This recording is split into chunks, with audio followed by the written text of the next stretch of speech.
అందరికీ నమస్కారం. నా పేరు డాక్టర్ కొడాలి అరుణ్ కుమార్. నేను మెడికల్ హాస్పిటల్ కాకినాడలో ఆర్థోపెడిషియన్గా పనిచేస్తున్నాను. ఈరోజు మీకు తుంటి మార్పిడి ఆపరేషన్ గురించి అవగాహన కల్పిస్తాను. అంటే టోటల్ హిప్ రీప్లేస్మెంట్.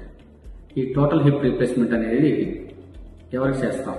సో తుంటి ఎవరికైతే తుంటి జాయింట్ ఉంటుంది, హిప్ జాయింట్ అంటారు. సో ఈ జాయింట్ ఎవరికైతే పూర్తిగా అరిగిపోతుందో, అసలు నడవలేని స్థితి వచ్చి 2 అడుగులు వేయడం కూడా నెప్పితోనే వేయాల్సి వస్తుందో వాళ్ళకి ఈ తుంటి మార్పిడి ఆపరేషన్ అనేది జరుగుతుంది. ఈ మధ్య కాలంలో కరోనా వచ్చిన తర్వాత చాలా మందికి ఏవిఎన్ అంటే ఏవాస్కులర్ నెక్రోసిస్ ఆఫ్ ఫీమర్ అనేది చాలా కామన్గా ఎఫెక్ట్ అవుతుంది. సో దీనివల్ల ఏమవుతుందంటే చిన్న వయసు వాళ్ళకే 18 ఏళ్ళ నుంచి 35 ఏళ్ళ వయసు వాళ్ళకే తుంటి చాలా తొందరగా అరిగిపోతుంది. అరిగిపోయి అసలు నడవలేని స్థితిలోకి వచ్చేస్తున్నారు. సో ఇట్లాంటి వాళ్ళకి కూడా ఈ తుంటి మార్పిడి ఆపరేషన్ అనేది పునర్జీవం ఇవ్వటం లాంటిది అనమాట. మళ్ళీ పూర్తి అసలు నడవలేని స్థితి నుంచి ఆపరేషన్ అయిన మరుసటి రోజే నడిపించే స్టేజ్ దాకా ఈ చేయటానికి ఈ ఆపరేషన్ అనేది తోడ్పడుతుంది అనమాట. సో ఈ ఆపరేషన్ ఏం చేస్తామంటే ఈ అరిగిపోయిన ఈ ఫీమరల్ హెడ్ అంటారు. అంటే ఈ బాల్ ఏదైతే అరిగిపోయిన బాల్ ఉందో ఆ బాల్ రీప్లేస్ చేస్తాం.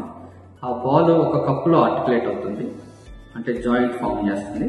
ఆ కప్ అనేదాన్ని ఎస్టాబులం అంటారు. సో ఆ ఎస్టాబులం అనేదాన్ని కప్పు కూడా మనం రీప్లేస్ చేస్తాం. మధ్యలో ఒక ఇన్సర్ట్ వస్తుంది, ప్లాస్టిక్ ఇన్సర్ట్. సో దీన్ని టోటల్ హిప్ రీప్లేస్మెంట్ అంటారు. అంటే ఎస్టాబులం మరియు ఫీమరల్ హెడ్ రెండింటిని మార్చడాన్ని టోటల్ హిప్ రీప్లేస్మెంట్ అంటారు. సో ఈ ఆపరేషన్ అయిన తర్వాత దీనిలో ఉన్న అద్భుతమైన విషయం ఏంటంటే ఆపరేషన్ అయినా మరుసటి రోజే నడిపించేస్తాం. మరుసటి రోజుకి మన కాలు ఎంతకాలం బిగిసిపోయిన కాలు ఫ్రీగా మూమెంట్ వస్తుంది, నడవగలుగుతారు. నొప్పి ఒక 2 వారాల్లో తగ్గిపోతుంది. తగ్గిపోయిన తర్వాత ఇంకా బాగా రిలీఫ్ వస్తుంది. ఈ ఆపరేషన్ చాలా మంది చిన్నవాళ్ళు చేయించుకోవచ్చా చేయించుకోకూడదా అని చాలా మంది ప్రశ్నలు ఉన్నాయి. ఈ ఆపరేషన్ చేయించుకుంటే చిన్నవాళ్ళు అయినా కానీ ఆపరేషన్ చేయించుకున్న తర్వాత చాలా ఫ్రీ అవుతుంది తుంటి. పెళ్లి తర్వాత వచ్చే సమస్యలు కూడా చాలా వరకు ఉండవు. సో ఆడవాళ్ళు కూడా చిన్న వయసు వాళ్ళకి కూడా ఈ ఆపరేషన్ చేయాల్సి వస్తుంది. ఎస్పెషల్లీ పెళ్లి చేసుకునే వయసు వాళ్ళకి కూడా తుంటి పూర్తిగా అరిగిపోయి అసలు కాలు కదపలేని వాళ్ళకి. సో డెఫినెట్గా చిన్న వయసు వాళ్ళు కూడా చేయించుకోవచ్చు. చేయించుకోవడం వల్ల మెయిన్ ప్రయోజనం నడవడానికి అవకాశం ఉంటుంది, పని చేయడానికి అవకాశం ఉంటుంది, పని ఇంకా నార్మల్ లైఫ్ లీడ్ చేయొచ్చు. సో మన తుంటి అరిగిపోయిందనే అసలు మనకి నడవలేమనే స్టేజ్ నుంచి పూర్తిగా నార్మల్సీ, మిగతా వాళ్ళు ఎలా పని చేసుకోగలుగుతున్నారో మనం కూడా అలా పని చేసుకునే స్టేజ్కి రావచ్చు.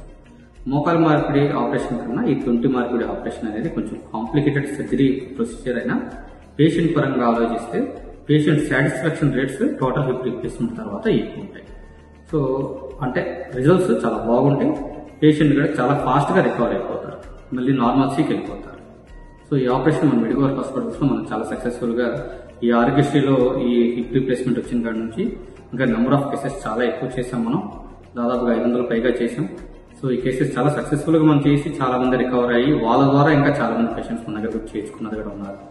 సో ఏమన్నా ఇలాంటివి తెలిసిన వాళ్ళకి ఇలా తుంటి మార్పిడి ఆపరేషన్ అవసరం ఉన్నా, తుంటి అరిగిపోయి బాగా ఇబ్బంది పడి నడవలేని పరిస్థితులు ఉన్నా డెఫినెట్గా మెడికల్ హాస్పిటల్ రిఫర్ చేయండి. డెఫినెట్గా వాళ్ళకి మంచి ట్రీట్మెంట్ ఇచ్చి పంపించగలం. నమస్కారం.